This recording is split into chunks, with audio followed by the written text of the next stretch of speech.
right. Hallelujah. Hallelujah. My goodness. Blessing, blessing, blessing.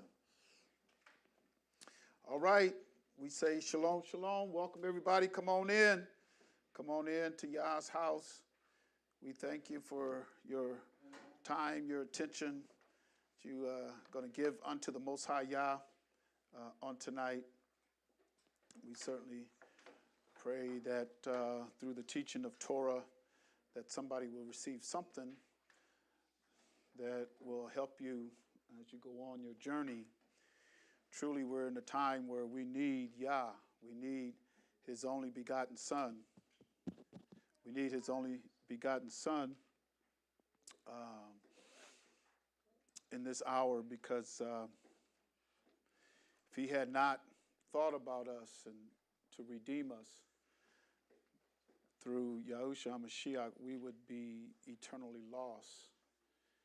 I thank Him for the understanding that I'm receiving through Torah, through His only begotten Son, the life that He lived, the purpose of His life, and the redemption, our redemption. So we do thank Him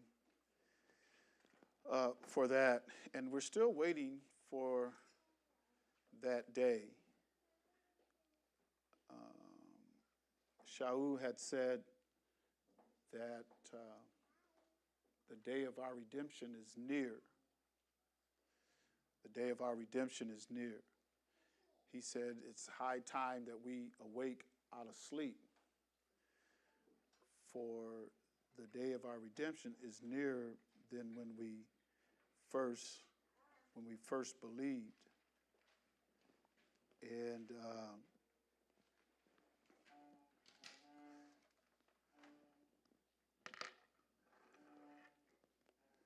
so we have to be prepared and getting ready for that day, that departure. We're going to have to depart. We are going to have to leave. He is going to gather His people, and there might be there might be a number that will not leave, that will not be gathered unto Him.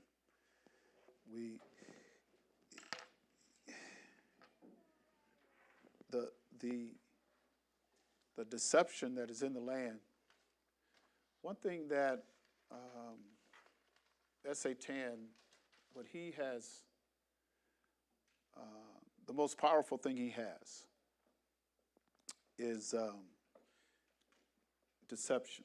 Can y'all hear me okay? Can you hear me okay? Did I turn it down a little too loud? Okay. All right. One thing that Satan has is deception. That really is his main tool. And he uses that tool very cleverly against the people that he had chosen. Yah had chosen a nation. And this book that we study and that we read, you can't study Torah in this book without seeing a selection was made. He selected a people. Now we might argue with him or want to debate him or counsel him. And that, when I think about that, I think about what Shaul said in Romans chapter 8, and I think it's verse number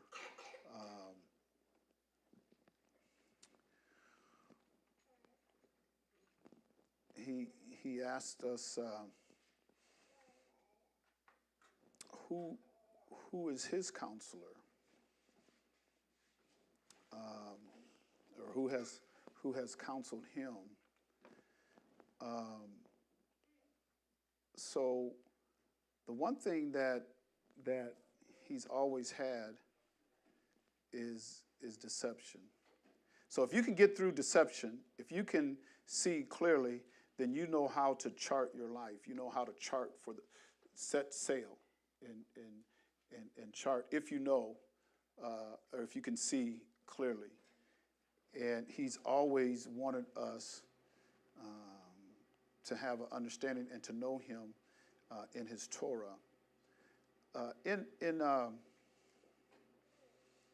In Yahuchanan chapter 17 and verse number 15, I'm sorry, with verse number 14.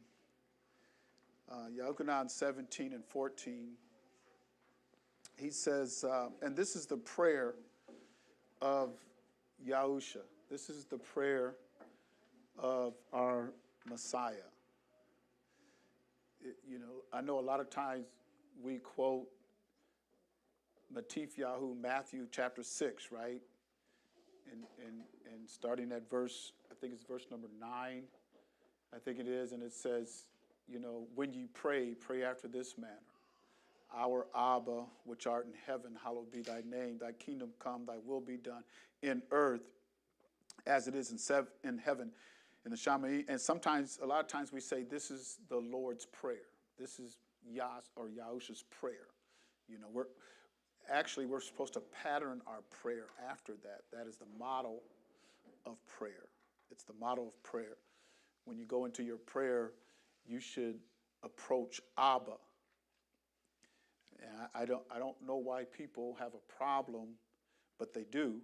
But I don't know why people have a problem with calling on Abba Yah, when that's what Yahusha did. That's what he did. He called on his Father. He told us, when you pray unto Abba.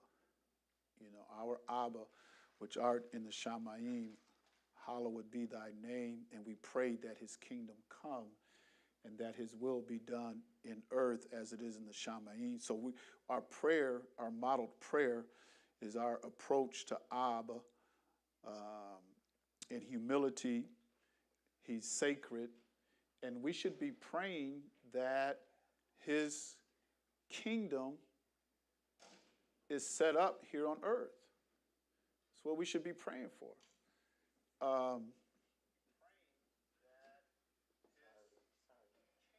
Yeah. Echo, hey, I heard that voice.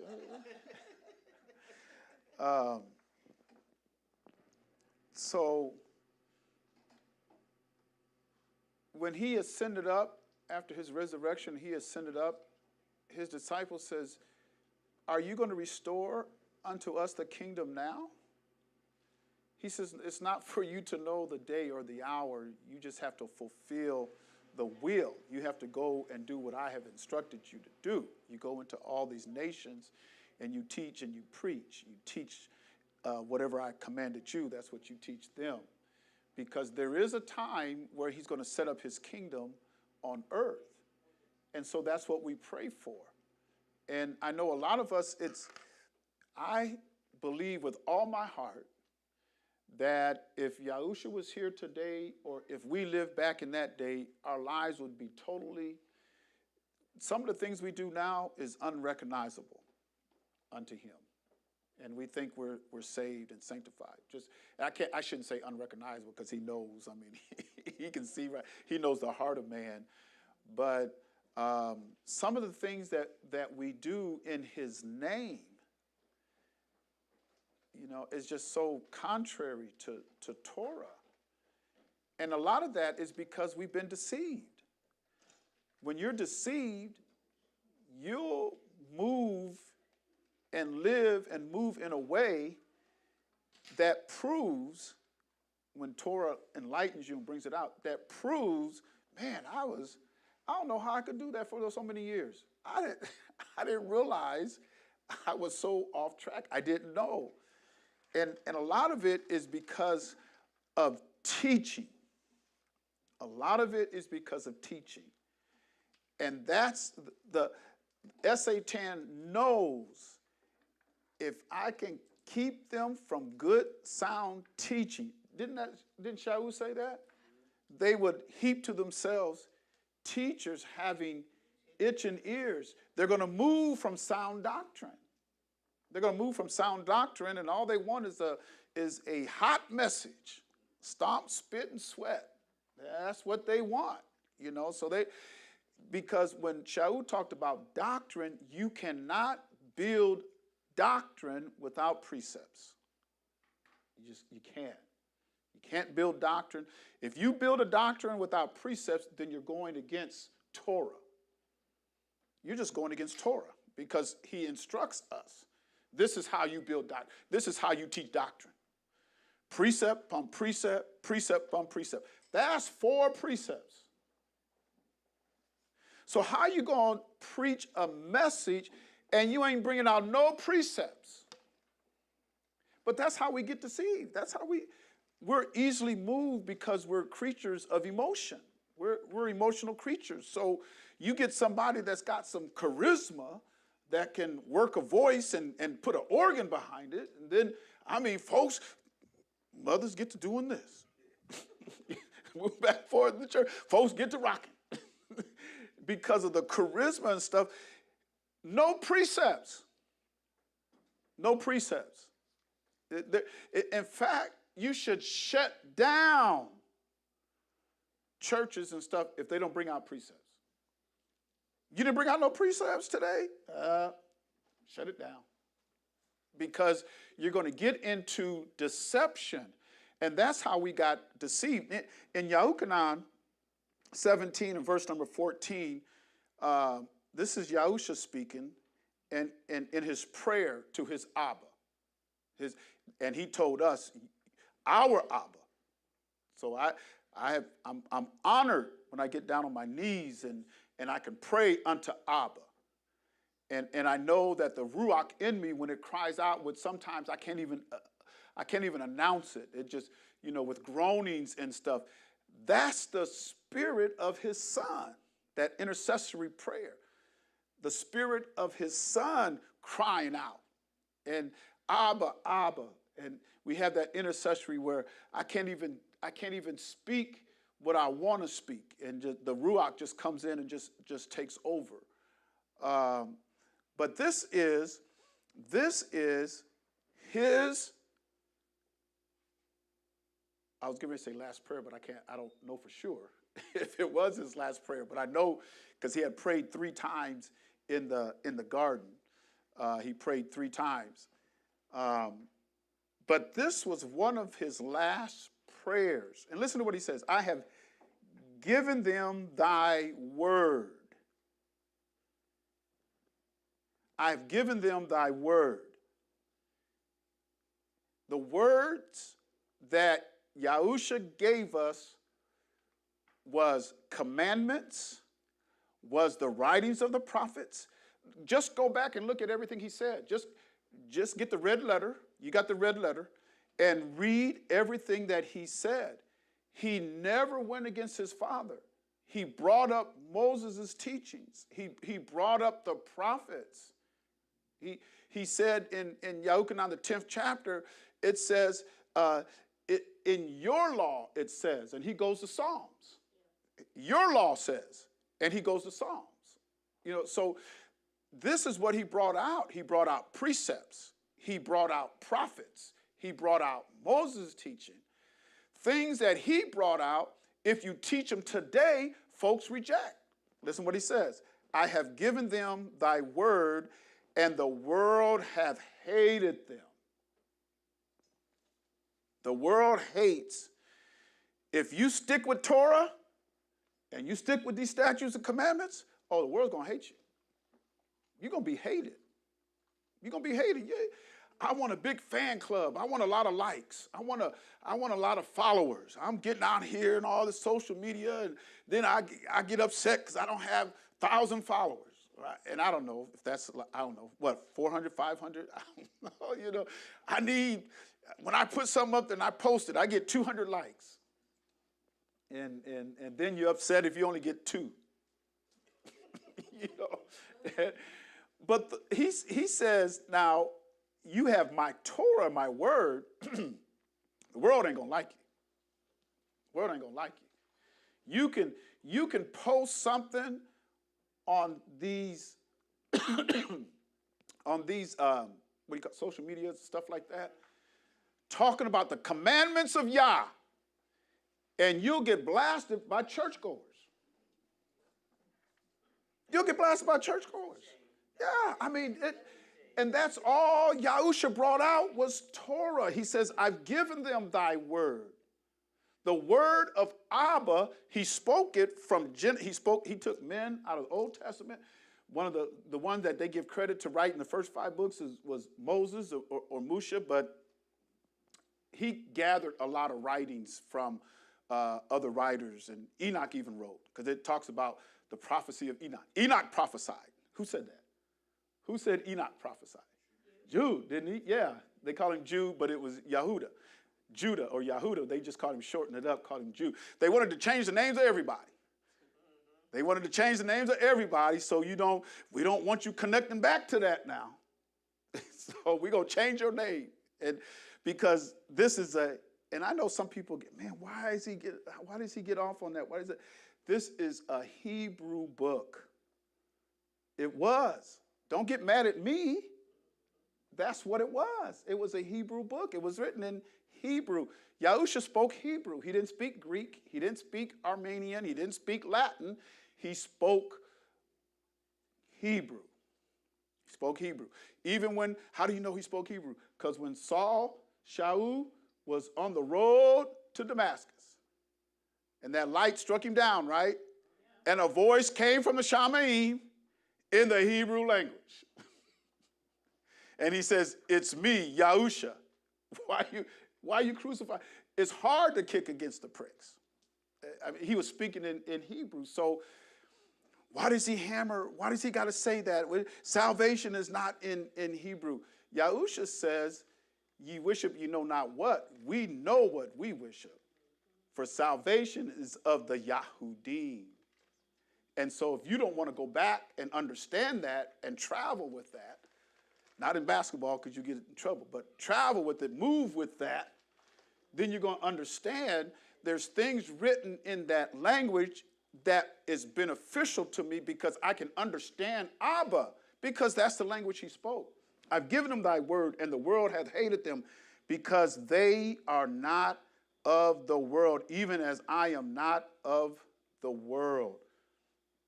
We are going to be attacked. I think it was Jacob, they call him James, but Jacob says, count it all joy, right? Did he say count it all joy? When these things happen to you, when temptation comes, when people are against you and everything, count it all joy. I know they're going to hate me. Man, you riling up. They said that to Yahusha, didn't they? Don't you know you offended them folks? He wasn't scared. He wasn't scared. He said, I got to do my Abba's business. So our Abba's business is going to offend folks. And the ones he offended the most were those who were supposed to be saved the most.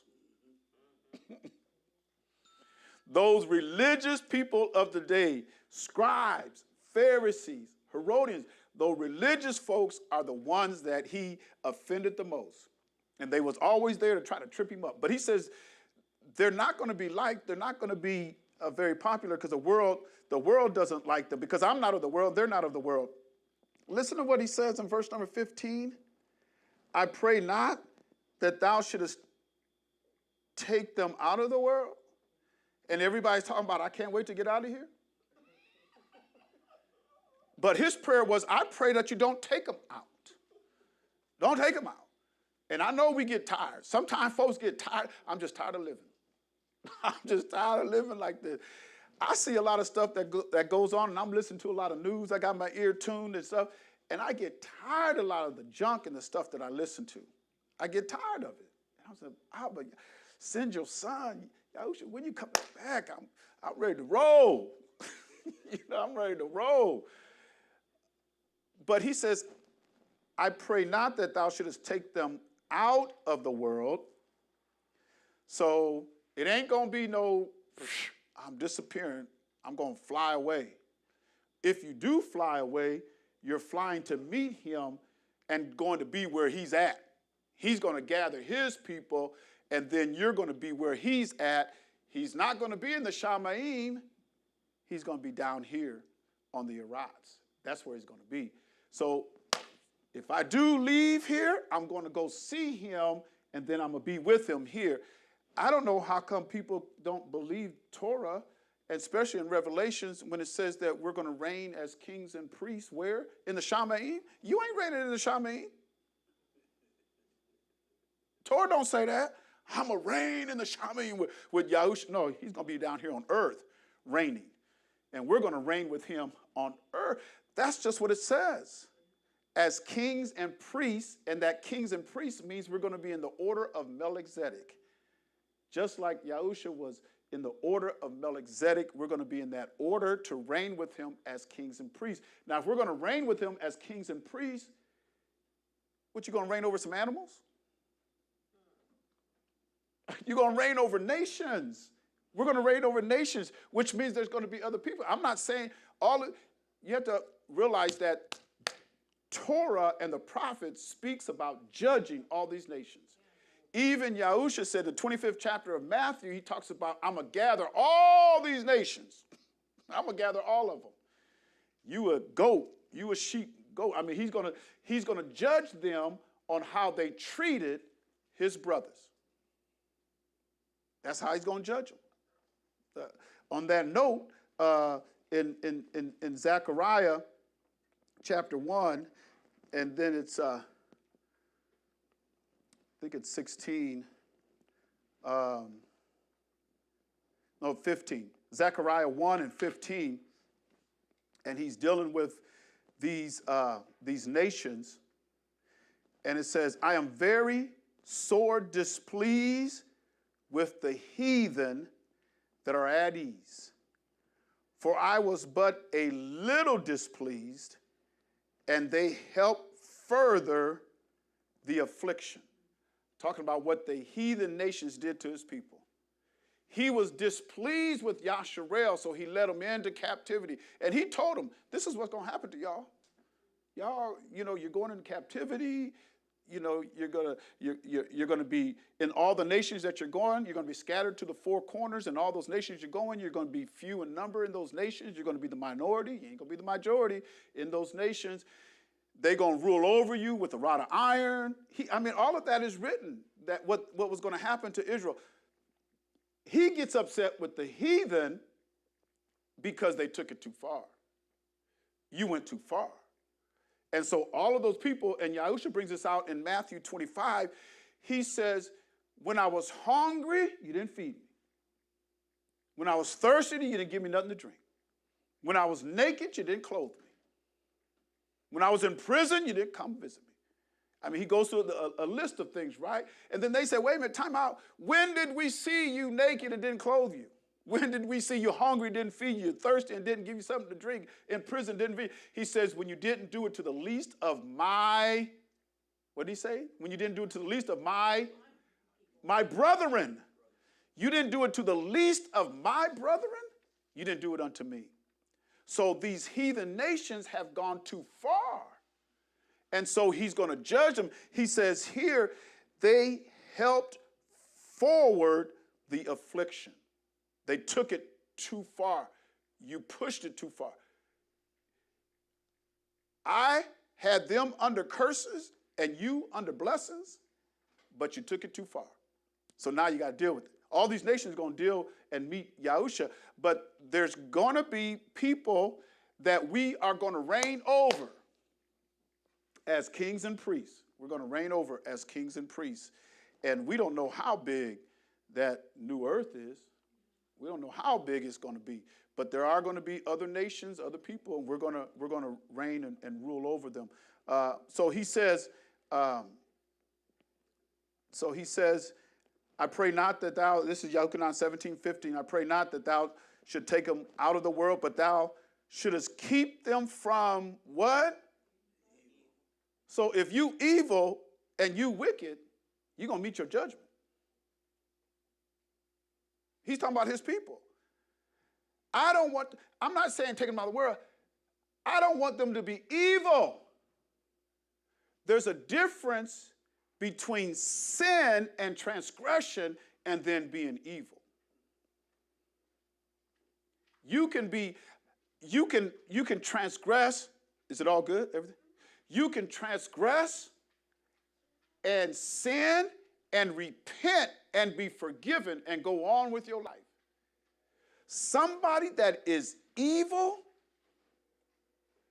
another word for somebody who's evil is wicked. Now, I sin, but I ain't wicked now. No, I ain't wicked. No, because I can confess and get right and get it out of my nature.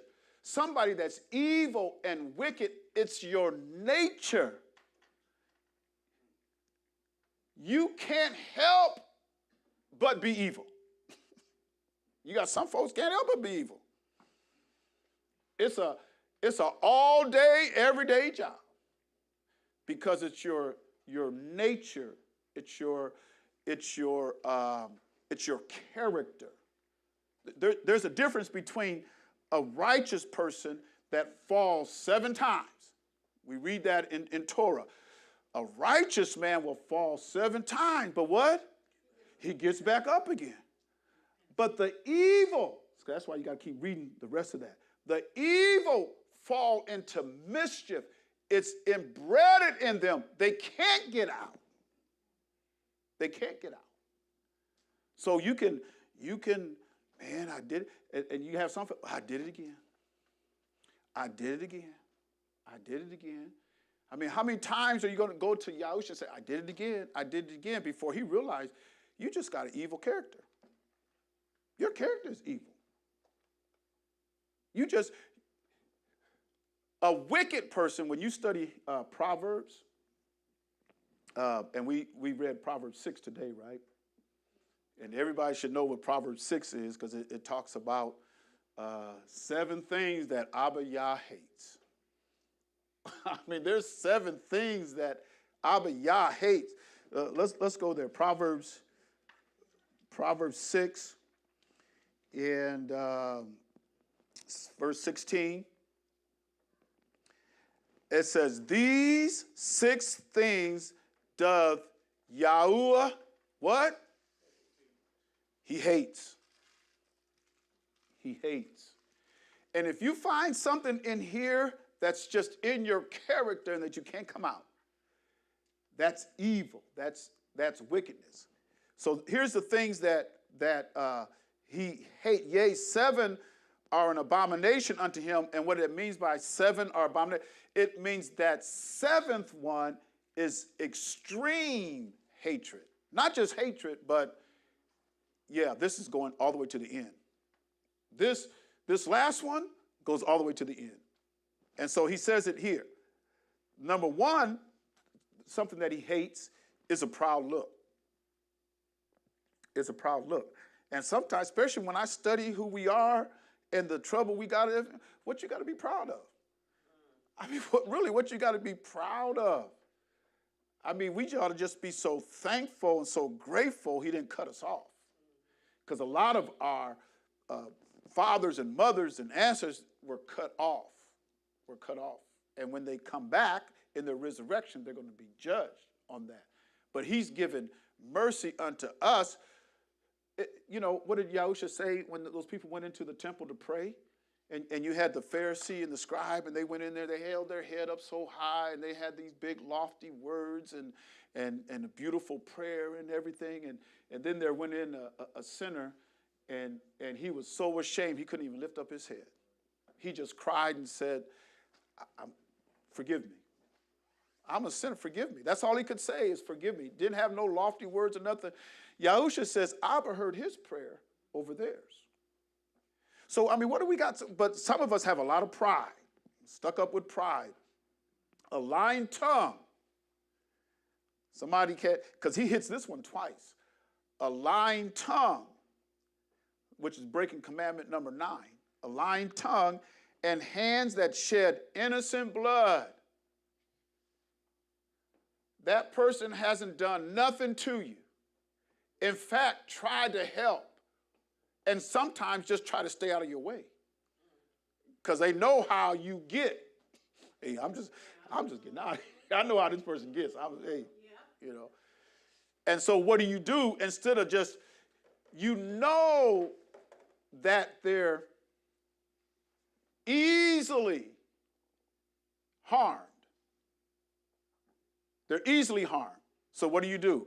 Well, I'm going to make the wound big. I'm going to cut them up. I'm going to cut them open. Hands that shed innocent blood. A heart that deviseth, wicked imaginations. That's all up here. That's in your mind. You got some folks can't stop thinking about evil. That's one of the reasons why he destroyed the earth before. He says men just lie on their bed thinking about what kind of evil can I get in today? What kind of wickedness can I do today? And they would imagine how to, you know what, this country is a killing machine. This country is a killing machine. They dream up ways of killing folk, shedding innocent blood. They'll dream up a way. They'll lay on their beds, man, we got to come up with some kind of weapons. It ain't just bullets anymore. It's got to be something that just fries your skin. Something that'll just cause your skin to melt. They dream of bombs, of throwing something in here and sucking all the oxygen out of the air. No, folks can't breathe. They ain't got no oxygen. They can't breathe. How many ways can we kill a man? They be thinking of it. All those bombs that's being dropped over there in Palestine has USA on it. We give them over $5 billion annually to build their military defense. And so the bombs that they're using to drop on Palestine are the United States of America bombs. They're saying, hey, we're going to use your bombs before we use our own. So here we are, giving Ukraine military aid, giving Israel military aid. Notice where all these wars are going on around the world. One thing they have in common is you've got some United States military weapons somewhere involved in all of these skirmishes and stuff that the wars that are going on around the world. Because President Eisenhower, one of his main concerns was because they wanted to put so much money into our military budget. Anybody knows what President Eisenhower said his main concern was in one of his last speeches? He said he was afraid that we would become a military industrial complex to where we provide arms to everybody around the world, and that's how we make our money. We make lucrative income, revenue off of providing arms to everybody around the world. We're a killing machine. United States of America is a killing machine. And they love to kill folks. And the hypocrisy of this nation is intoxicating. Because they talk about you shouldn't kill innocent civilians. The World Charter about killing innocent civilians, you know where that came from? The World Charter, you know where that came from? It came after a nation dropped a nuclear bomb, an atom bomb, on innocent civilians. A city called Hiroshima dropped it on them and wiped out hundreds of thousands. It wasn't military. It wasn't military people. They wiped out all these, and they liked it so much, we got to do that again. So they dropped one on Nagasaki.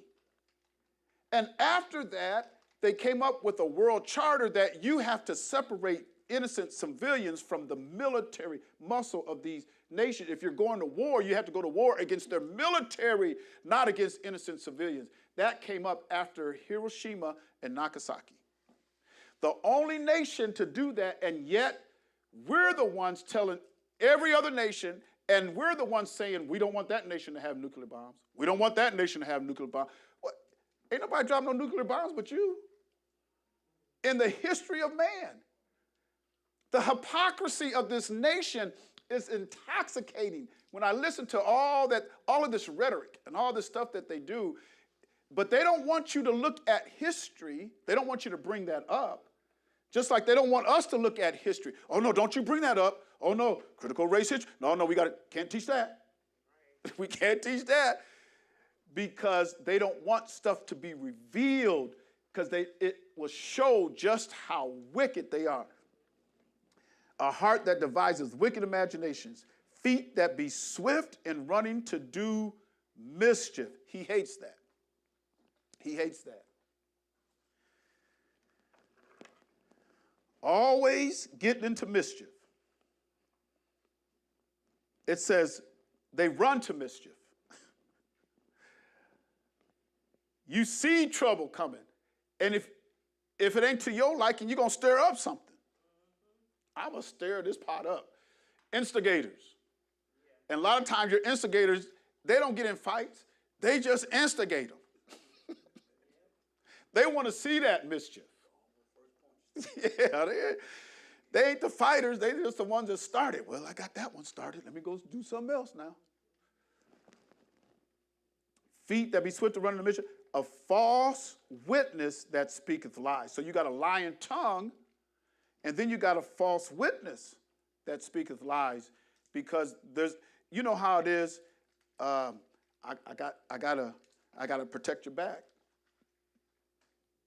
I had a this is years ago in my early years, but I had a guy I ran with, and he said, and this is when you know you got somebody that, what do they call them? I mean, I don't know, they call them dogs. You got your back, your six, whatever they call them. I don't know what they call them now.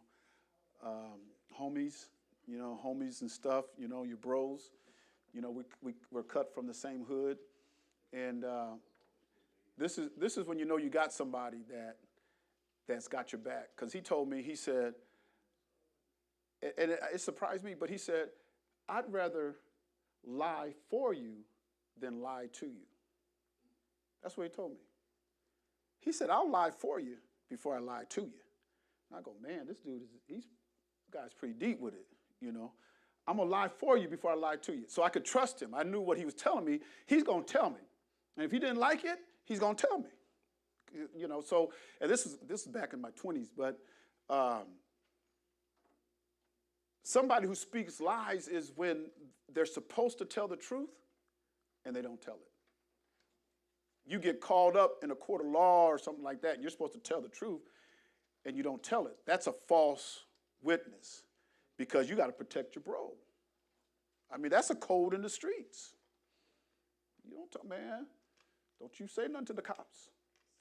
That's, and you know where they get loose lips sink ships? You know where they get that? Proverbs 13. Proverbs 13 and 3. This is where they get that. He that keepeth his mouth keepeth his life. Don't run off with your mouth. You can live. You start talking, and that's kind of a code in the street. He that keepeth his mouth keepeth his life, but he that openeth wide his lips shall have destruction. Loose lips sinks ships. And so that's why if you got somebody that just wants to run their mouth all the time, man, I ain't gonna tell him nothing.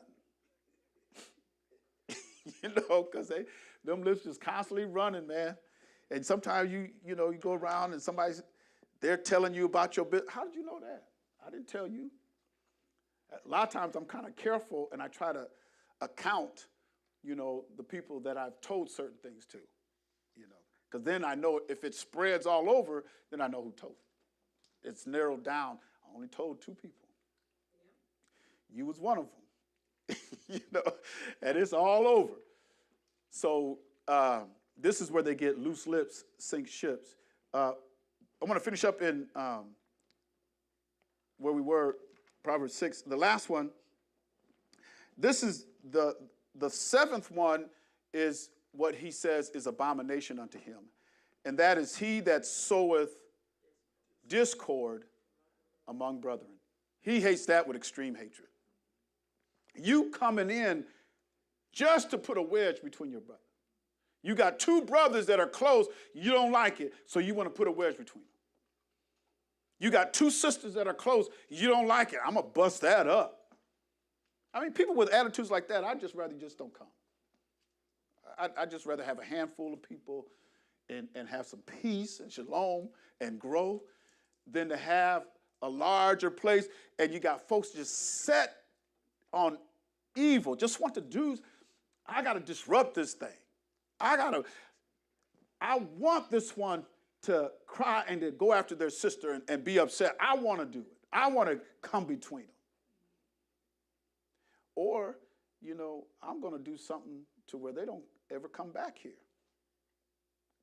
And I'm sure we all have heard stories about stuff that goes on in the church and how some people, I came and I thought I was going to get help, but instead I got hustled, And I heard some stuff because, when you get a certain position, you hear a lot of stuff.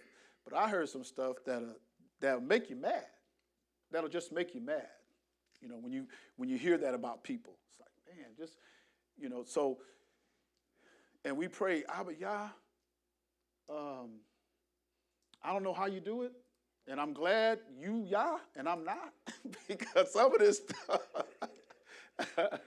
but he's going to know at the end, he's a righteous Elohim, and he's going to judge righteously. And can't nobody say the penalty that I got meets the offense that I made. No, your sins will find you out, and it's because of your sins you're going to be judged. Because some people think, my judgment is too harsh. No. What do you think about Musha? You think his judgment was hard? You think that was hard on him? Moses, you think that was hard? That was kind of hard, huh?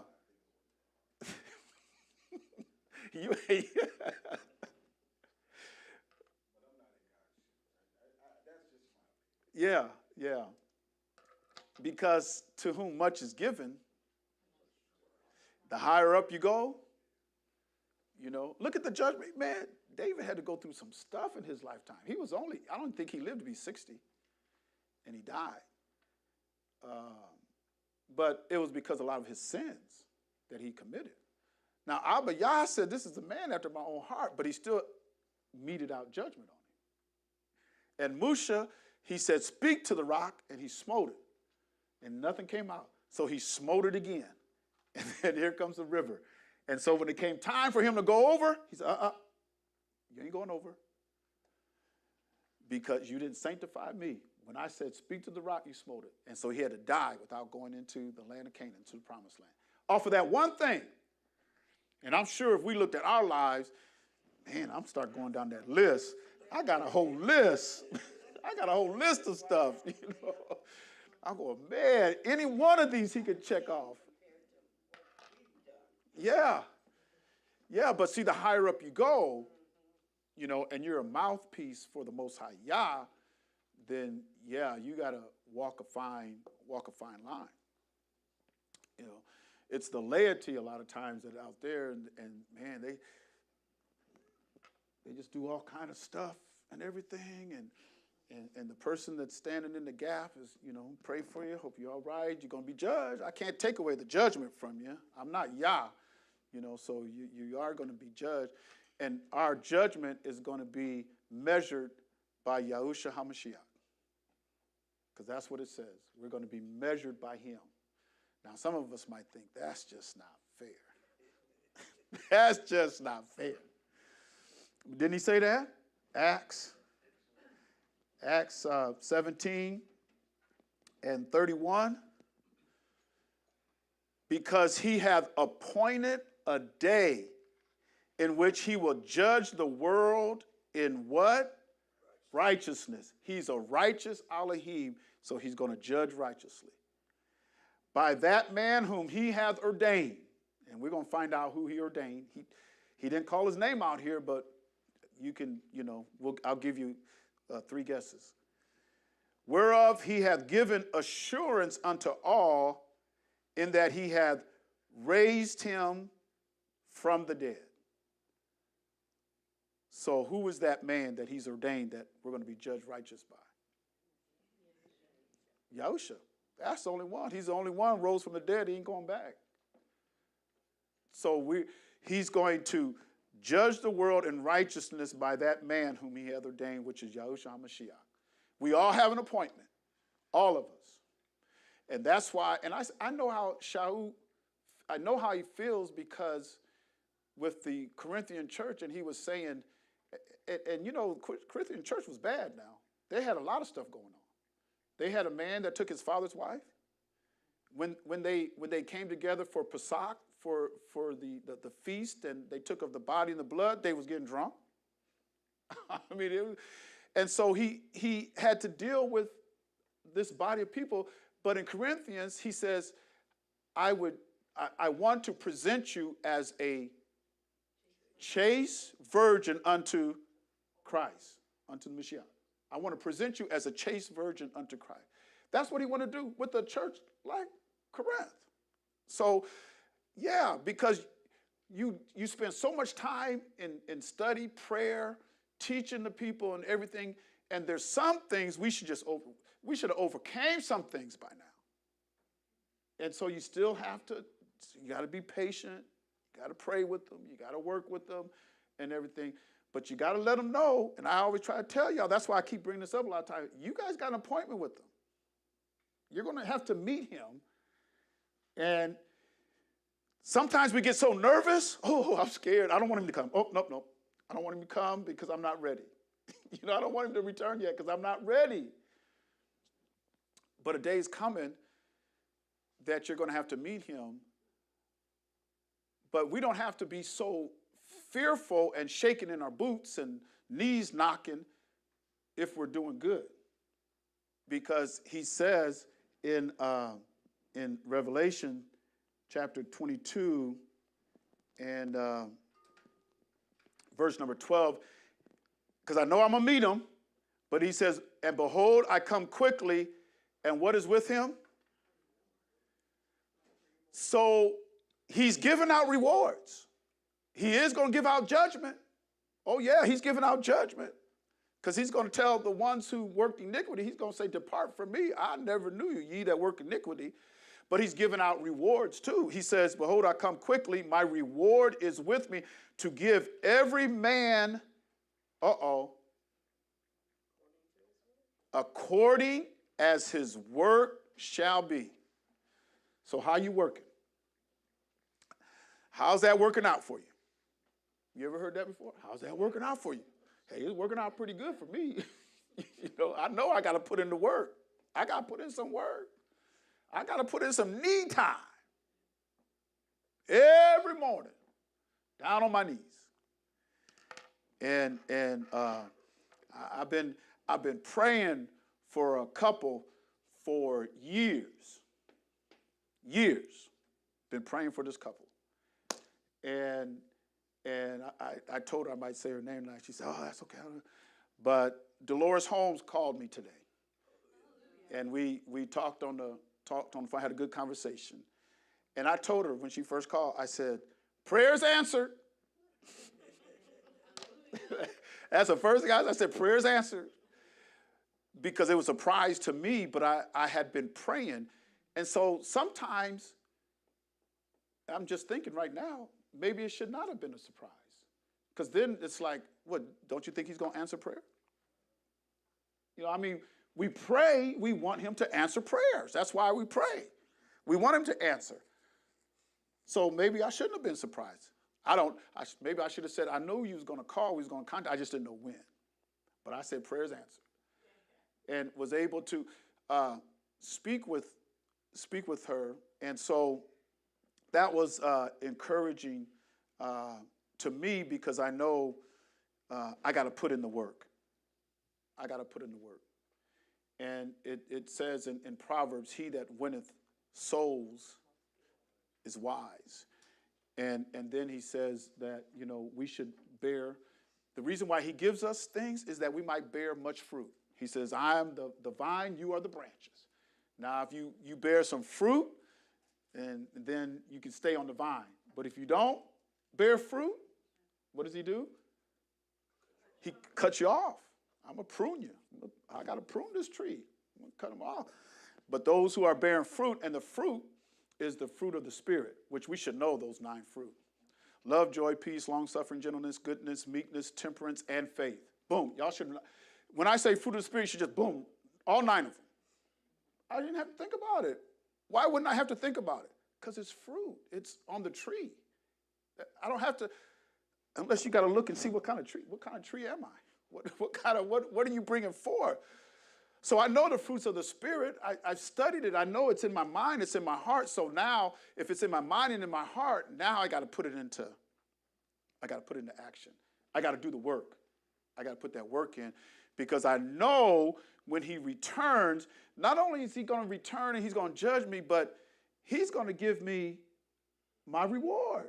If I done good, it says, according as his work shall be. So according to the work that you're putting in. Now, sometimes we get lazy with salvation. Sometimes we get lazy.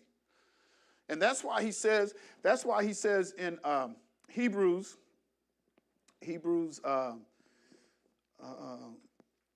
is it 4? No, 2 and 1. I think it's Hebrews 2 and 1. Yeah. Hebrews 2 and 1. When we know we got to put in the work, yes. I just wanted to share, since you on that topic about that prayer. Juanita told me to share with you all. She'll be moving here next year. Oh, hallelujah. Hallelujah. Because she's in Muscatine. Yeah, and driving back. And we, especially in the wintertime, we don't want. So Juanita, I call her Juanita, daughter of Zion. She might be listening, but Juanita, daughter of Zion. Yeah, praying for you, and she's going to be moving here and be with the Mishpachah on the Shabbat. I see Yah's hand just starting to move, and I feel the presence. I don't know about you. When we're up there on Shabbat, I feel the presence of Yah. I can feel the Ruach. I feel the Ruach up there, and I just believe. And sometimes we want Yah to do things on our time schedule. He ain't on our schedule. He said, you on my schedule. Don't put me in a box and reduce me down to you. You ain't nothing but a man, But that's good. Thank you. And so we have to understand the work we got to put in, and that he's going to have a reward for us. And that's why he says here in Hebrews 2 and 1, therefore we ought to give the more earnest heed to the things which we have heard, lest at any time we should what? It slips. Lest at any time it should slip. For if the word spoken by angels was steadfast, and every transgression and disobedience, which I don't see no plurals on that, do you? Is there plurals? It looks like every transgression and disobedience, because Musha disobeyed one time. Yes. One time. Receive a just recompense of reward. How shall we escape if we neglect so great salvation, which at the first began to be spoken by Yahuwah and was confirmed unto us by them that heard? Which, and when you keep reading this, this is all going back to Torah. All of this is back in the. If somebody said we're going back to the 1940s, I mean, that's so, you're not even in kindergarten yet. As far as my understanding of Torah, you haven't even got to kindergarten yet. Because when he's writing here about the Hebrews and everything, he's going back to Moses. He even talks about it in here. Going back to Moses' day, he's talking about when the gospel was first preached unto them in the wilderness. I mean, he's going way back there. And he said the reason why they weren't delivered is because they didn't mix it with faith. They didn't mix it with faith. And then you get to Hebrews chapter 11, everybody he's listed in the Hall of Fame of Faith all came before Mashiach. All of them. And he said the world wasn't even worthy of some of these folk. They all died in faith. But you know what? They're perfected in us. Because that's what it ends up saying. They without us cannot be perfected. So what kind of life you living? What kind of life you living? Are you perfecting any of the older saints? Some of us is, man, just as long as I can make it in. But for some of us, I mean, you know, we're living faithfully, righteously, and holy and separated unto him. We want to help somebody else. I mean, we got to get to the place where we're not struggling with some of the things we first struggled with when we first walked in here. I mean, we got to get over some stuff.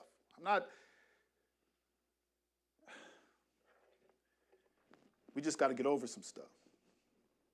It says, how shall we escape if we neglect so great a salvation? So how are you going to get away? You neglected it because you allowed things to slip. You got away from, if it takes you praying 3 times a day, man, I just need to pray. I just need to fast. You fast? No. Some people, it takes that. I need to fast. It takes that. I need to pray. It takes that. I need some tests and some trials because that helps me. Because sometimes we look at, because James said, Jacob says, count it all joy. Sometimes I need some temptation. I got to have some, you know, I'm fighting every day. Bobbing and weaving every day. I got to fight something. I don't want to be at ease. Because he says that in the prophets. Woe unto them that are at ease, where? In Zion. You done got too easy. You done got at ease. You done let some stuff slip.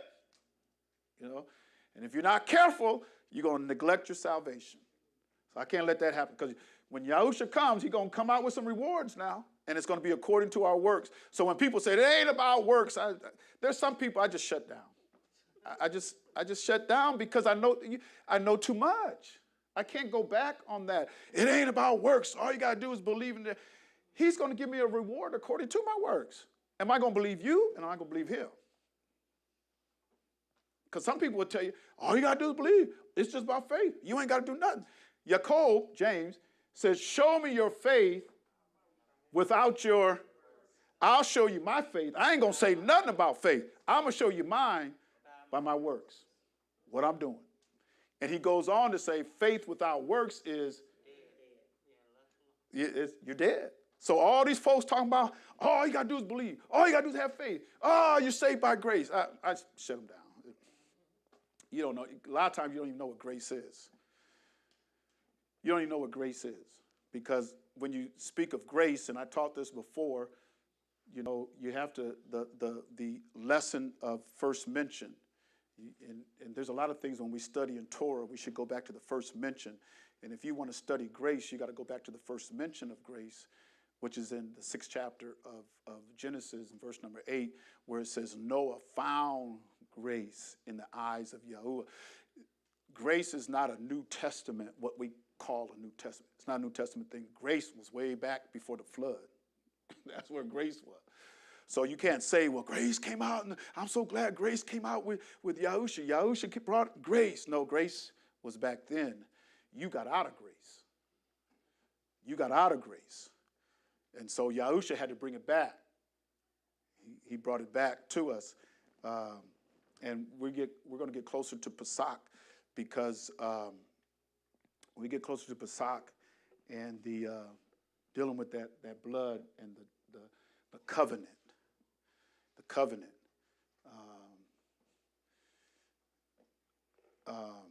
It's not what Rome has told us. It's not what Rome has told us. That's not it. If you study this book, especially Shaul's writings and Yahusha, if you study it without Torah, without the precepts, the prophets, and the Tanakh and Torah, then you're going to be off. You're going to be skewed. And that's what those men have done when they've given us the Roman religion. They gave us the Roman religion without Torah. And so we're skewed, and we don't fully understand it. But if you want to know more, he's going to give you more. That's just if you want to know more. Yahuchanan, before my time is up, Yahuchanan 17, we were at verse number 16. They are not of the world, even as I'm not of the world. Now, verse number 17, Yahusha says, sanctify them through thy truth. Thy word or Torah is true. So what's going to sanctify you? Torah. Torah is going to sanctify me.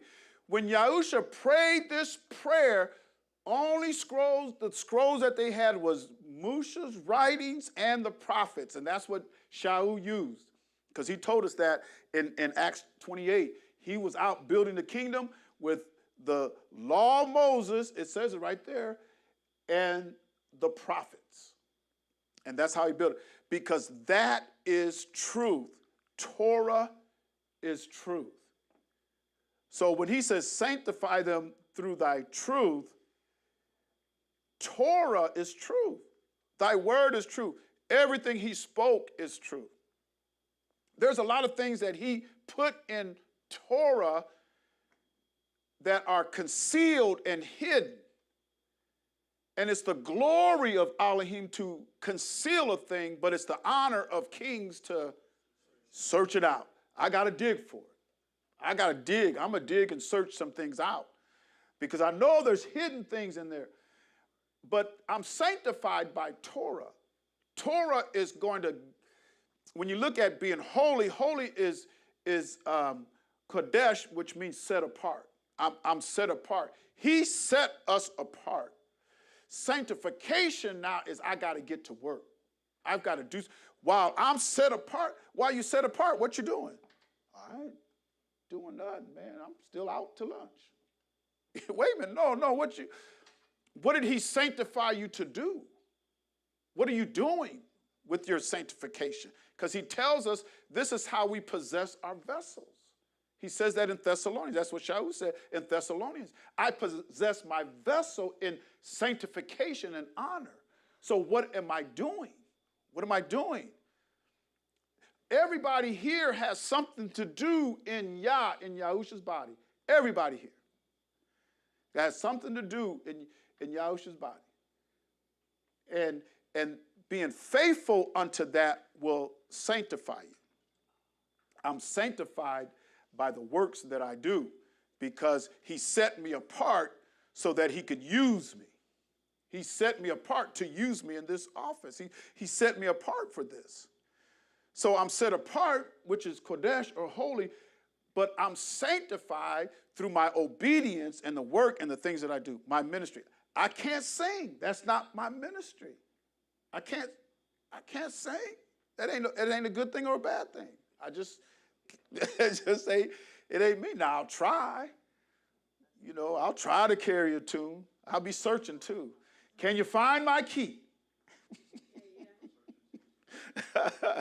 Can you find it? Man, you all over the place. Yeah, I'm trying to carry it. I'm just, there it is. There it is. Because that's how Yah listens to it. I mean, he gives some of us talents, but some of us who don't have the talent or the gift to sing, he says it's a joyful noise. Notice now, he didn't say a joyful harmony. He said it's a joyful noise. So some of us just make a joyful noise unto him. But he knows the heart. He knows what's in there. But some of us can sing like a mockingbird now. Some of us just have that. We have that gift. The tragedy is you lived all your life and you were never sanctified. You lived all your life and you never gave your gift unto Yah. Never did. And, sometimes he takes that from you. He'll take it from you. And then when he take it from you, you might have multiple personalities. Because you can't get right.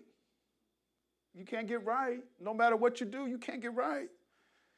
So one day you talking this, another day you talking that, and then another day you hear somebody with your voice. Then you hear another voice. Then you flipping out. He said, when he turns you over to what? A reprobate mind, to where you'll do those things that are just unseemly. You're just unseemly. It's unnatural. It's not even natural. And you done flipped out. Because I'm telling you, when you encounter with the Most High, you'll never be the same. You'll never be the same. Those of us that we got the Ruach in us so that we know, and Mother Soto, rest in peace and power. And she told us, Most High Yah told her, you only get one chance. You get one chance at this. Don't think that you backslide, I'm going to go get you. You know, so some of us is just one time. Sometimes he gives people 10 chances. Then he gives you one. And you can't say he's not just. Because everything he does is just and good. Everything. So while I'm in this body and he set me apart, he's given me a ministry, he's given me something to do, I want to do that until I can't do it anymore. We have some Emal Smith, Emal Carruthers, we've got Deacon Atwater, and I tell you, you talk to them now, I think they would want to have their youth back so they can do more for Yah. I think they'll tell you. Man, if I was younger, I would do this. Because the older we get that wisdom. We get that knowledge. And a lot of times our knowledge and wisdom get so enormous and everything, but our bodies are weak. Our bodies are getting old. Our bodies are getting frail. And that's why he says you need to remember your Creator in the days of your youth before the evil days come, where your body starts breaking down and you get mad and almost want to cuss because you can't walk like you used to walk. I mean, you get mad. You get up out of bed, bones popping like walnuts, and man, your back is aching. And I heard you get up this morning. Oh, I thought I was quiet. No, I heard him. I heard you. Pop, pop, pop, pop. It's not right. Them evil days are setting in. But we can't, it's going to happen until we get our new bodies. You know, we're earnestly waiting. And even Shaul said he felt naked without his in 2 Corinthians 5th chapter. He was waiting for that. I'm waiting for that heavenly body. I know I got a body up in the Shamayim. And it's not like this one. I'm going to put this one off. I'm going to get a new one. So we're waiting for that. We're waiting for that day. Sanctify them through thy truth. Thy word is truth. So everything that was written before time, he even prays for us. I'll read down through here, verse number 18. As thou hast sent me into the world, even so have I also sent them into the world. Speaking of his disciples, the ones that he sent personally. He says, I sent into the world. These are he goes on to say, and for their sakes I sanctify myself, that they also might be sanctified through the truth. Sanctified through the truth. Now this is where he prayed for us. So you can say Yahusha prayed for you in verse number 20. Neither pray I for these alone. Talking about his disciples. I'm not praying for these alone, but for them also which shall believe on me through their word. So we believe on him through the words of the apostles. So he prayed for us because we're one of those believers. And so we can be one because that's what he wants us to be. That we all be one. That's why we sing Shema. Yahuwah Elohim is one. So he says that they all may be one. All of us being one. And that's why he hates discord. Because when he's trying to unite us as one, here you got some folks that want to come in and tear it down. Want to cut this one out, cut that one out. And he wants us all to be one. That's what I'm praying now, for all y'all to be one. So I wonder, how come we can't get together? It's his prayer. Isn't his prayer powerful enough to make us one? It is. It is. We have to believe and do it. We can't. when he returns, he ain't returning to get you right. He's returning to judge you first. That's what he's going to do. When he returns, he's going to judge you. You just got to be ready for that. Because those who are ready for that judgment, and he's taking his bride, which means you're going to inherit. That's what that reigning as kings and priests, that's his bride. You're going to inherit that. Now, does all of everybody? No, because everybody's not going to be kings and priests. Everybody's not going to be kings and priests. But he is going to have those who are going to be kings and priests, which means they're going to be in the order of Melchizedek. And Melchizedek, when I say that, that's Melchizedek or Melchizedek, but it's in Hebrew it's Melchizedek because he was a king. So he prayed for us who believed on their word. So I'm gonna bring this class to an end, but I want to go in. I'm gonna read some stuff. I'm going to Genesis chapter 14 and verse number, I think 4. Genesis 14 and 4. So I'm just going to ease into some of this. I'm going to ease into some of this because there's a lot here. So 12 years they served Chedorlaomer, and in the 13th year they rebelled. And in the 14th year came Chedorlaomer and the kings that were with him and smote the Rephaims in Ashtaroth, Carnaim, and the Zuzims in Ham, which is Africa, and the Emims in Shavah, Kiriathaim. And the Horites in their Mount Seir, unto El Paran, which is by the wilderness. In verse number 6, the Horites, and I've been doing some research on the Horites. The Horites is a group of people that I haven't found yet in my research. What I have found is that they're unspecified in history. They don't really know who the Horites are. Now, the Torah, his word, gives us clues. It shows us things in the Torah who the Horites are. But notice now, in the 14th chapter of Genesis, the previous chapter,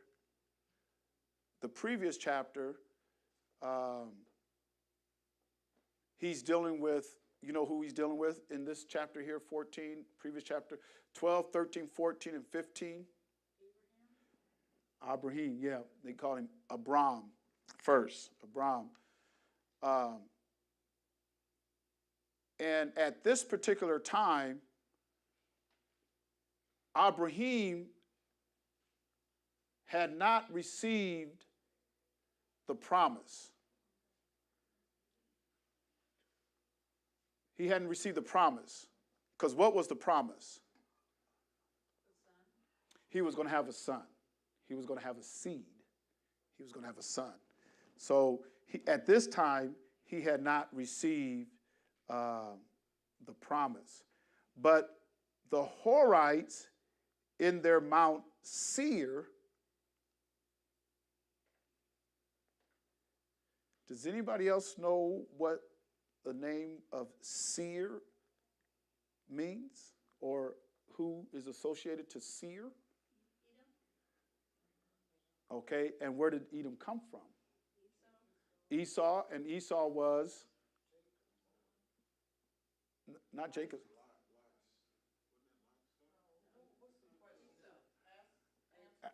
Okay, Seir is reference to who? Edomites, Edom, right? Edom is who? Esau. Esau is the brother of, who are the sons of, which he hasn't been born yet. At this time when the Horites are mentioned, Esau and Jacob Isaac hasn't been born yet. Isaac haven't been born yet. And it was Isaac. Isaac was 40 years old when he got married. So this was well before the time of Isaac when this happened. The Horites, you won't be able to find, at least I haven't. If you have in your studies, if you can find out where the Horites came from, let me know, because I've been doing some research and trying to study to see where they came from.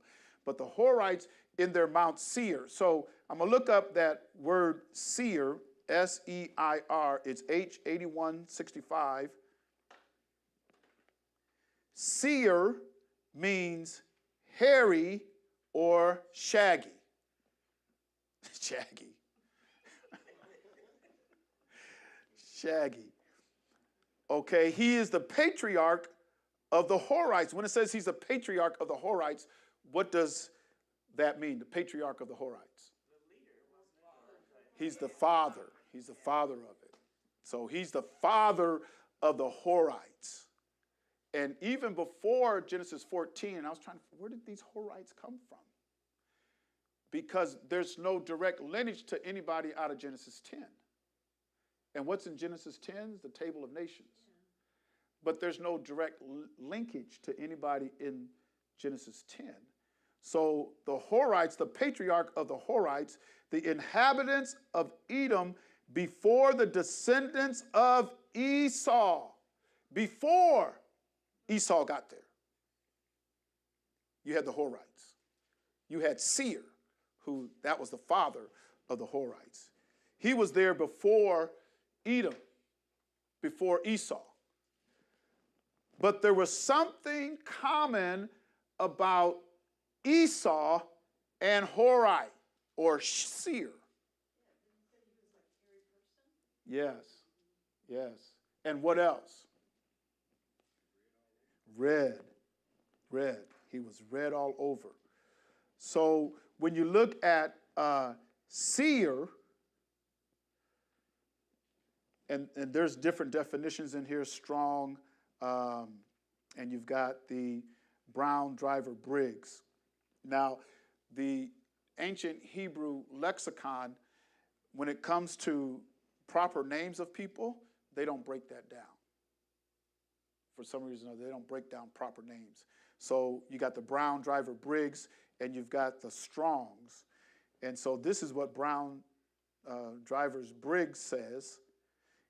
Hairy, shaggy, the land of Edom, south of the Dead Sea, a mountain range in Edom extending from the Dead Sea to the Atlantic Gulf. That's not the Atlantic Ocean. Apparently also called Mount Seir, and extending most of the distance of the mountain range itself, a mountain in northern Yehuda lying westward from Kirjath Jearim, okay. So then we get down to the Strongs. Seir, formed like 8163, rough. Seir, a mountain of who? Idumea? Idumea? Idumea is referenced once in the New Testament. You have Idumea in the book of Mark, but Idumea, it's referenced a number of times in the prophets. And when it is referenced in the prophets, it's really dealing with judgment. You can see Isaiah 30, 34, and then Ezekiel 35, and you see the judgment. A lot of that's dealing with judgment. Seir, a mountain of Idumea, and its Aboriginal occupants. Aboriginal means the first ones or the original ones there. The original ones there. So I'm bringing all this out because I want to take us down a path so we can kind of get an idea because the Horites they dwelt in hills and caves and stuff. They're the original people there, and really don't know. I mean, the patriarch is Seir, but we don't know where he came from. At least not in Torah. And Torah doesn't really mention where he came. So I did some, trying to find some other resources to try to find out where Seir came from. Now, it is also mentioned, before we leave, let's go to Genesis 36, verse number 1. But then I want to read down. I'm going to get down there a little ways. I'm not going to read all of this. Now these are the generations of Esau, who is Edom. So I'm going to look up Esau and Edom. Esau is H6215. And notice now, what did we say about Seir? Because Seir was not a descendant of Abraham, not Yishak, which is Isaac, didn't come from Isaac's lineage at all. But notice Esau is a son of Isaac. But the characteristic, so Esau was hairy. Who else? What did they say about Seir? They called him Shaggy. He's hairy, he's shaggy. So Esau. So what you're dealing with is a haplogroup. It's dealing with a haplogroup. Because, I don't, we might get it. I'm just going real quick through some stuff. But when Rebecca was having a hard time with her pregnancy, and she went to Yishak, Isaac, and said, what's going on? There's rumbling, babies are fighting and everything. And then the word came from Yah that she had two nations, two manner of people, two different type of people, two different nations. And so the haplotype of Esau resembled that of Seir, which came way before him, and we don't know, okay? He was the patriarch of the Horites, but where did the Horites come from? Where did Seir, where did the Horites come from? If you find anything, let me know.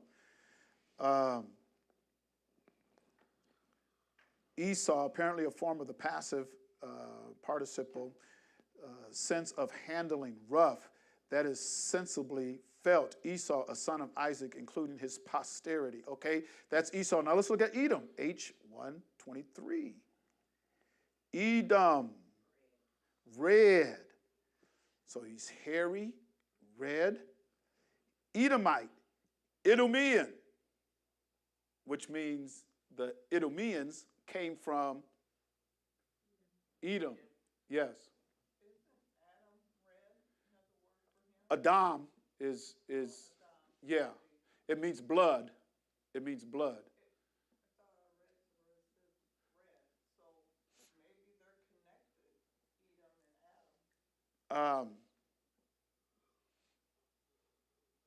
Edom and Adam, okay, but then maybe you can connect the Horites. because see, what happened in the times of Noah? So 8 people, you had 8 people who survived.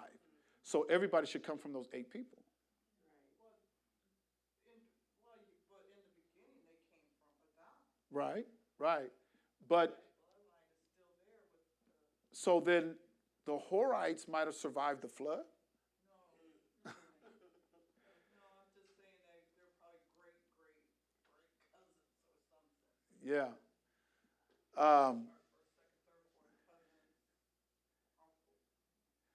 Now there's some mysteries in the book now. There's some mysteries in this book. There's a lot of things that will go unanswered, at least until he opens up more. And remember this, Idumea, because that's going to come back. Remember Idumea.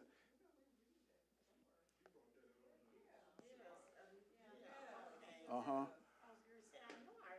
Yeah, Idumea, because even in the time of our Messiah, you had Idumea, that was there, and the people, the descendants of Edomiah. And who was a Edomite in the time of our Messiah? King Herod. King Herod was an Edomite. So just kind of remember all this stuff as we talk more about it, because I've listened. I mean, I'm digging up resources and stuff, and one resource says that all the Edomites, they're all gone. The race died out. All the Edomites. That's what one resource said. That there's no Edomites alive today.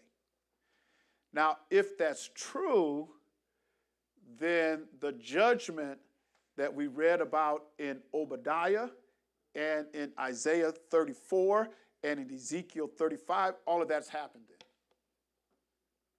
Because when you read those verses, those precepts, he's going to judge Edomites. He's going to judge Edomia. He's going to judge Edomites. Yes. Herod, though, he had kids. Yeah. So his kids, I mean, I would think his descendants would be somewhere around.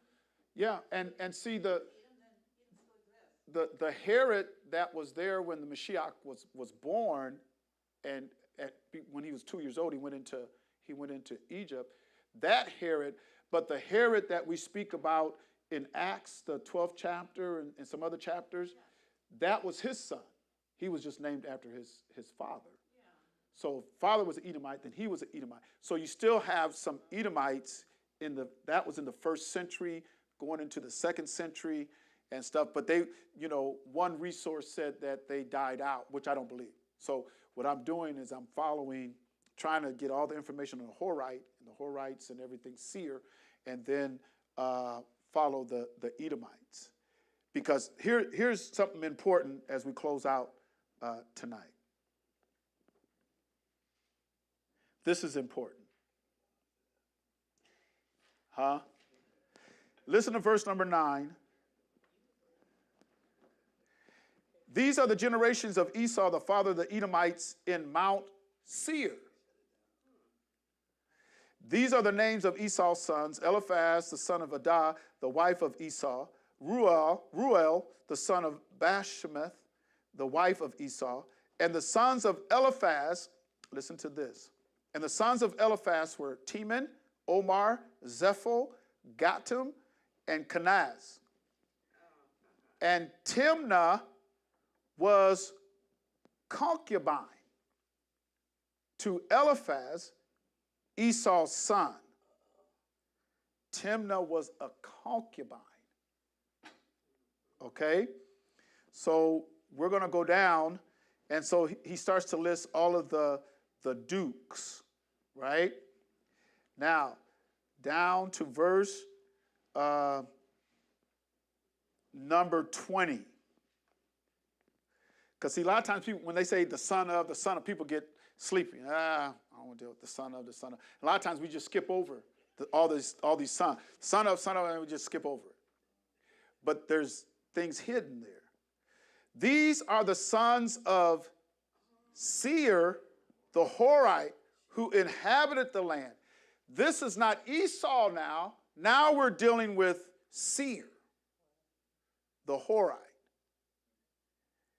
So it lists his sons: Lotan, Shobal, Zebion, Anah, and Dishon, and Ezer, and Dishon. These are the dukes of the Horites, the children of Seir in the land of Edom. Now check this out. And the children of Lotan, now Lotan was a son of Seir, the Horite. The children of Lotan were Hori, Hemam, and Lotan's sister was Timnah. Timnah, the concubine of Esau. Of Esau's son.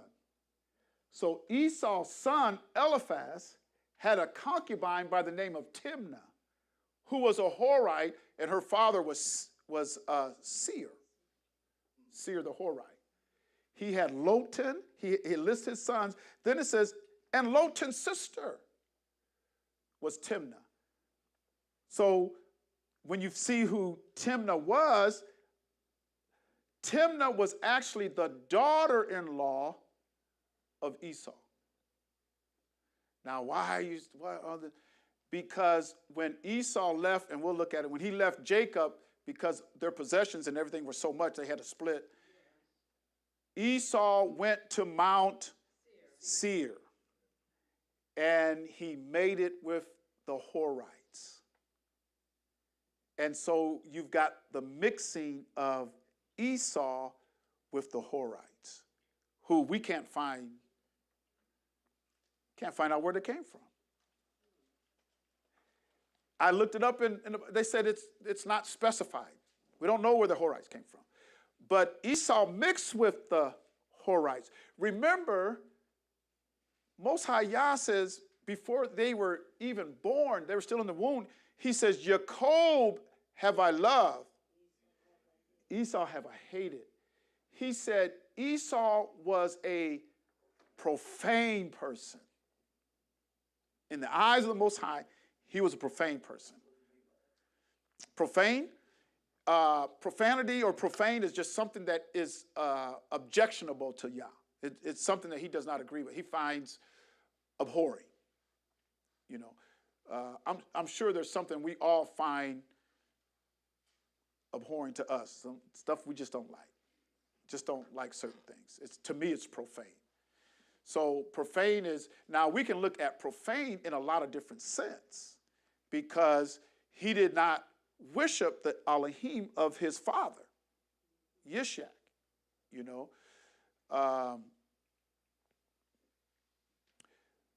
Jacob had princes, but he had dukes. Dukes. You know, he had 12 dukes, and Jacob had 12 princes. His sons were considered princes.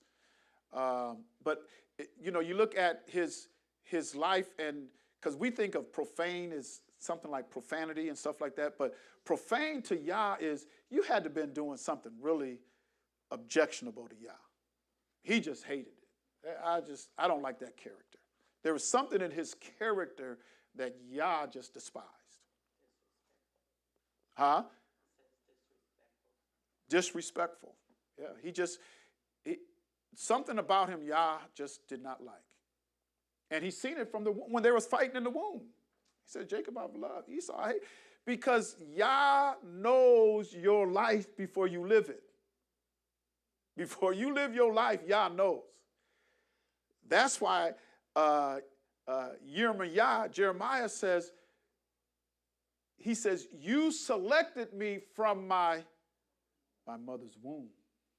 He's seen me in my mother's womb. Yah has seen all of us. So he knows those who are disrespectful, those who are profane. He knows that. Sometimes we wonder why people are living such. Why don't you straighten up your life? You never know. Yah might just say, hey, I'm through with that one. I seen that one from the crib. We like to call it, I seen you from the crib. I seen you at your beginning. Because he knows where we're all going to end up. And that's why it says in Romans, well, if he knows all of this, why would he find anything wrong with us? And then Paul says, who are you to talk about Yah, whether he should, you know, how is he going to judge us right when he's already know our path. Somebody could look at him in Romans, but that's what he said. I think it's the 9th chapter of Romans, right? Let's see. Romans 9.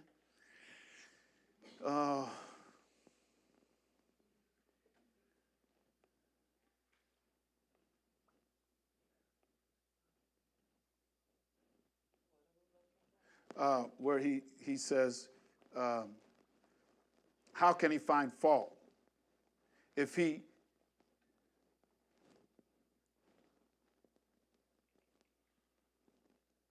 here it is, verse number 18. Therefore hath he mercy on whom he will have mercy, and on whom he will he hardeneth. Thou wilt say then unto me, why doth he yet find fault? For who hath resisted his will? And then Shaul says, nay, but, O man, who art thou that replies against Elohim. Shall the thing formed say to him that formed it, why hast thou made me thus? You can't jump up there and said, why'd you make me like this? I couldn't help but sin because you made me like this. You hardened me. Because some he has mercy for and some he doesn't. But we can't go to him and says, who's going to resist your will? Why do you make us like this? And can't nobody say that. Can't nobody say that.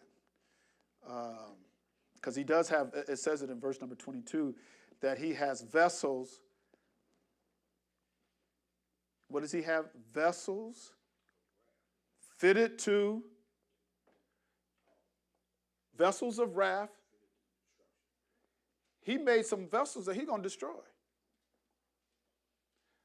So that's why, and so when you know who you are and how he's had mercy on you, and you still puffed up with pride and you can't come before him, when he has some vessels that he made fitted for destruction. And I see it a lot because even Yahusha in his teaching, he said, you Pharisees, listen what he says now. You Pharisees compass sea and land to make one proselyte. And when you converted him, you make him twofolds more than yourself. So what's their judgment? That's where they're going. That's where they're going. That's where they're going. He says you already got your destination is sealed. And all these folks you converting them, they're going to be going with you. So you better watch who converts you. Better watch who converts you. You better make sure you can look in Torah and see your life. I can see it right here. I read Torah, I'm looking. Yeah, it's right here. It's right here. It's in Torah. I don't want to get outside Torah and come up with my own doctrine and get chasing. Okay, y'all tired? All right. Okay, that's it. That's it. We'll talk more about it. But you'll see where, Esau, where he went, who he made it with, who he mixed with, and that he was a profane person. And then we got to follow the Edomites. Huh? The Hittites.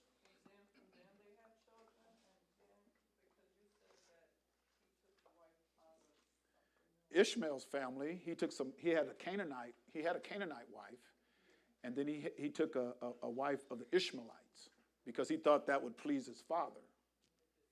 Yeah. But see, he made it with a lot of people.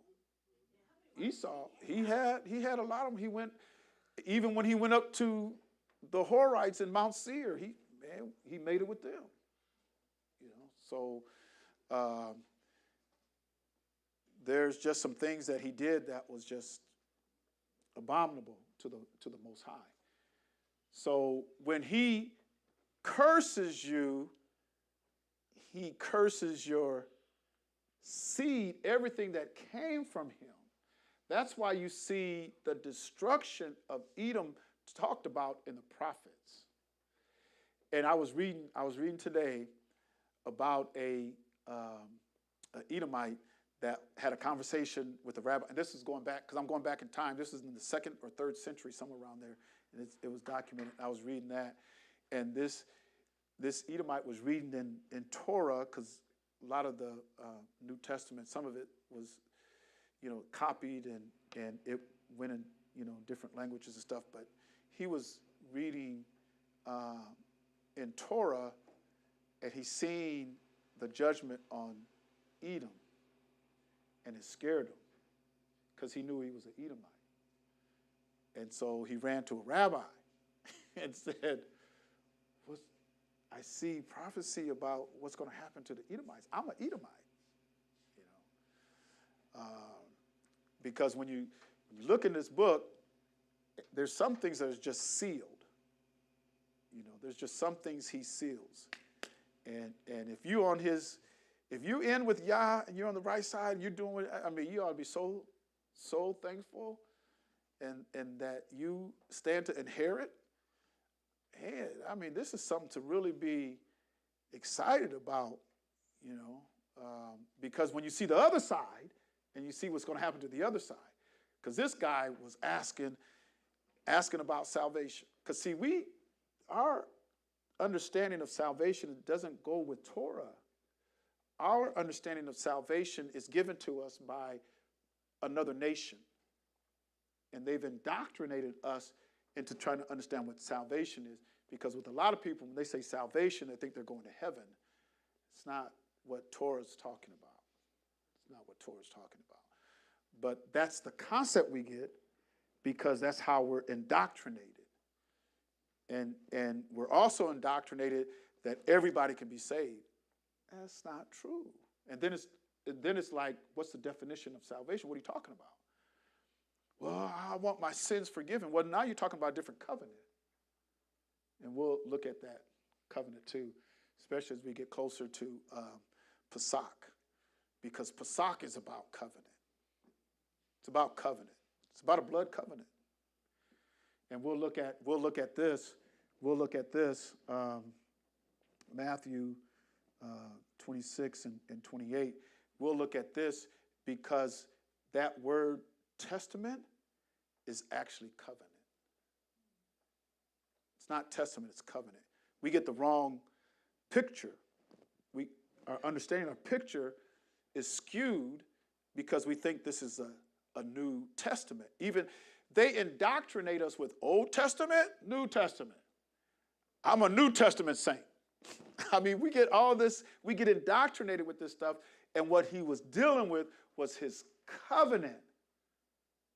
And the covenant that Abba Yah made with Yasharel.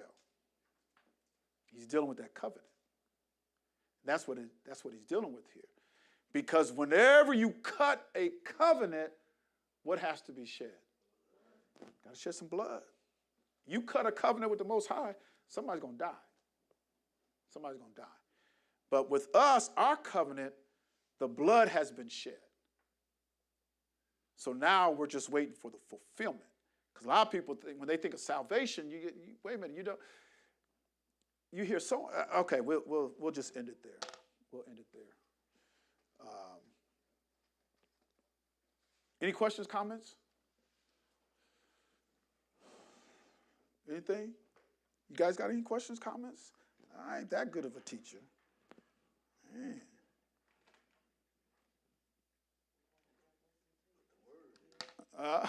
The word is, the word is good. The word is good. Yeah, I'm thankful every day. I think every day we ought to be thankful. We ought to go before him every day.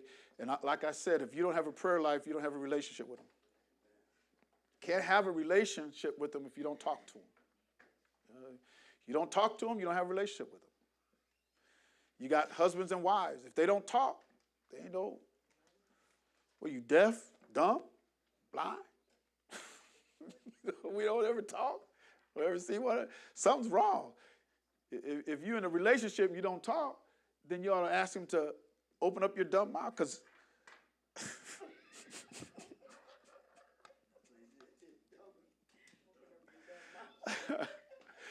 but didn't that what Yahusha did? Didn't he heal those who were dumb?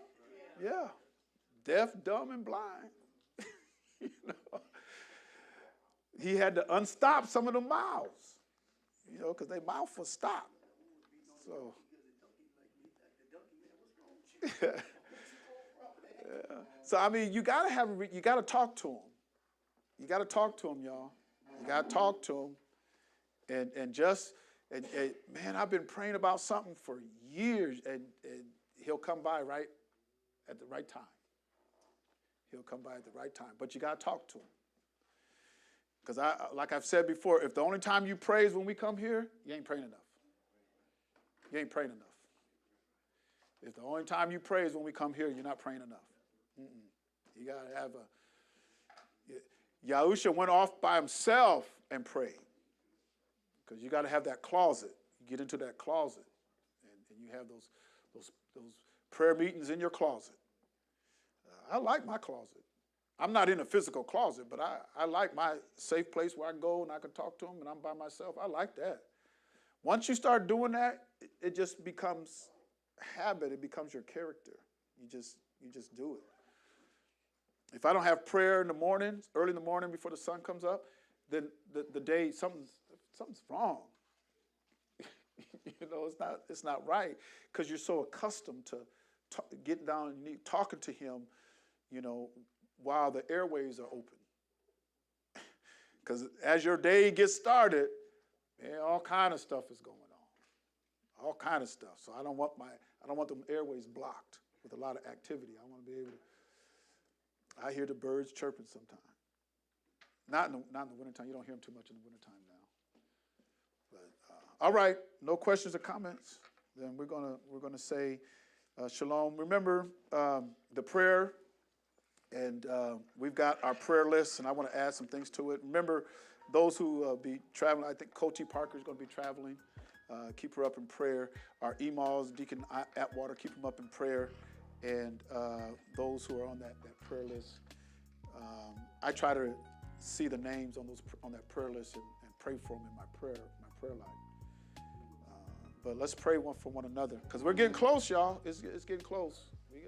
Some people are saying now. Somebody said he's gonna be here before 2023 is out. Now they're saying 2024 is the year. You can't predict when he's gonna return. You just have to be ready. You have to be ready like he's gonna return today. You just gotta be ready. It might be today, so I gotta be ready. I don't know when he's gonna return and come and get us, but it might be today. But things are happening on the world scale, and they're talking about a big financial crash next year. That's what they're saying. Some of the experts are saying that now. Handwriting's on the wall. So when it all crashes, where are you going to be? What's going to happen? What kind of position are you going to be in? And that's why we got to get in the right position. I'm trying to get in the position so that when things fail, we can rebound. We can sustain life. We can keep going. How's our room coming in here? We're going to have to get some more water and stuff in here. Because I had to take that case out. Oh, another thing about water,